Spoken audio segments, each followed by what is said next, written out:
ભાવનગરથી મહત્વના સમાચાર જ્યાં ભરતનગર વિસ્તારમાં પાણીનો વેડફાટ થયાનું સામે આવી રહ્યું છે। હજારો લીટર પાણી અહીં વેડફાઈ ચૂક્યું છે।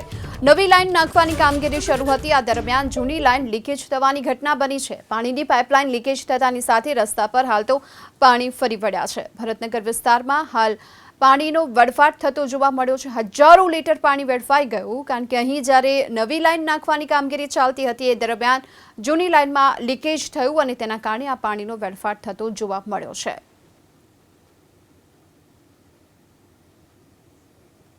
વધુ વિગતો મેળવવા સંવાદદાતા પાર્થ આપણી સાથે જોડાઈ ચૂક્યા છે। પાર્થ, હાલ તો પાણીનો વેડફાટ થતો જોવા મળી રહ્યો છે કે આ પ્રકારની અહીં કામગીરી અને સમારકામની કામગીરી ક્યાં સુધીમાં?